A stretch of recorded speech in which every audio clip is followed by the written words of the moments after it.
Salut, dans cette vidéo, je vais t'expliquer comment tu peux améliorer les performances de DaVinci Resolve, notamment si tu rencontres des problèmes de saccade lors de la lecture en temps réel de ta timeline.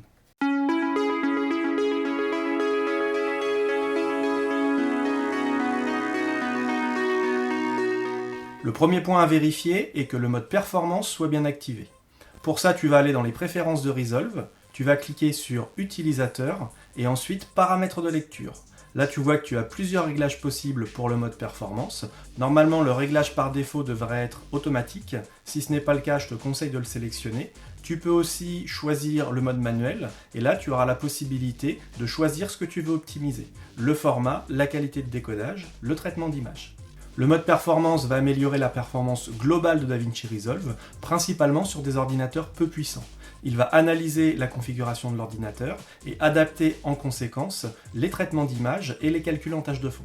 Alors il faudra quand même faire attention, cette option peut modifier légèrement l'affichage des images et il faudra l'utiliser avec prudence lorsqu'on fait de l'étalonnage. Le deuxième point qui va te permettre d'améliorer les performances de Resolve, c'est l'utilisation du mode proxy. Le mode proxy va permettre à Resolve une meilleure lecture en temps réel de ta timeline en diminuant la résolution des plans lors de leur lecture uniquement. L'utilisation du mode proxy est une première étape pour améliorer la lecture en temps réel de ta timeline, qui peut par exemple t'éviter d'utiliser les médias optimisés qui sont un petit peu plus complexes à mettre en œuvre. Le mode proxy n'affecte que la résolution des plans qui sont présents dans ta timeline pour améliorer leur lecture en temps réel. Ça veut dire que si ton problème de saccade est lié à autre chose que la résolution de tes plans, eh bien le mode proxy ne pourra pas solutionner ces problèmes.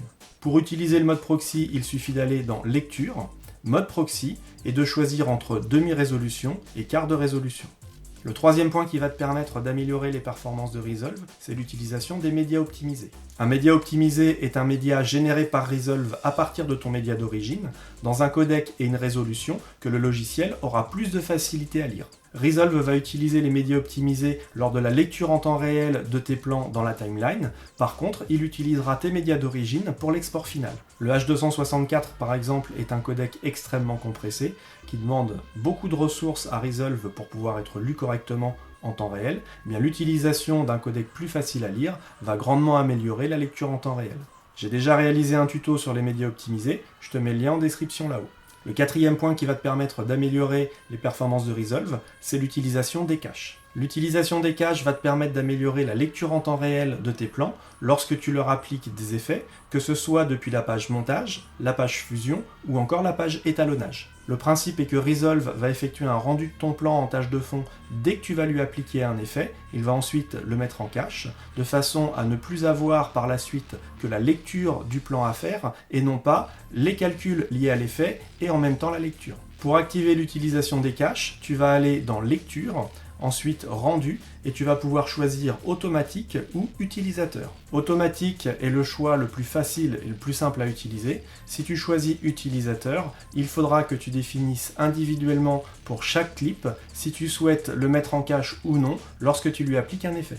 Pour ça, il faudra que tu fasses un clic droit sur chaque clip que tu souhaites mettre en cache et que tu règles rendre la page fusion ou rendre la page étalonnage sur On. Pour savoir quelle méthode utiliser pour améliorer les performances de Resolve lors de ton montage, c'est relativement simple. La première chose à faire est de vérifier que le mode performance soit activé, sauf si tu veux faire de l'étalonnage. Il va ensuite falloir que tu procèdes à la lecture de tous les médias que tu vas utiliser dans ton projet et que tu vérifies la couleur du voyant d'état de ton visualiseur. Si le voyant d'état est vert, c'est que la lecture se passe correctement. Si le voyant d'état reste rouge pendant la lecture, c'est qu'il y a un problème de lecture en temps réel. À partir de là, tu vas pouvoir faire un essai en utilisant le mode proxy. Si l'utilisation du mode proxy ne suffit pas à régler le problème de saccade ou à faire repasser le voyant au vert, il faudra ensuite que tu t'orientes vers les médias optimisés avec là peut-être plusieurs essais de résolution et de codec pour voir quelle est la configuration la plus adaptée à ta machine et à tes médias d'origine. Si la lecture en temps réel de tes médias d'origine se passe correctement et que les problèmes apparaissent lorsque tu fais ton montage dans la timeline, il y a encore plusieurs possibilités. Si tu as appliqué des effets à tes plans, tu peux utiliser les caches pour améliorer les choses. Si par contre tu n'as pas appliqué d'effet, c'est peut-être la lecture simultanée de plusieurs de tes médias d'origine qui va poser problème. Dans ce cas-là, tu pourras là encore passer soit par le mode proxy, soit par les médias optimisés. Lorsque tu auras terminé ton projet, n'oublie pas de supprimer les médias optimisés que tu auras générés si tu en as généré, et n'oublie pas non plus de vider les caches de façon à libérer de la place sur ton disque dur. Pour ça, tu vas retourner dans l'onglet Lecture, tu vas cliquer ici sur Supprimer les médias optimisés pour supprimer les médias optimisés, et tu vas cliquer ici sur Supprimer les rendus pour supprimer les caches. Tu vas pouvoir choisir ici de tout supprimer, de supprimer uniquement les caches inutilisées ou uniquement les caches des plans sélectionnés.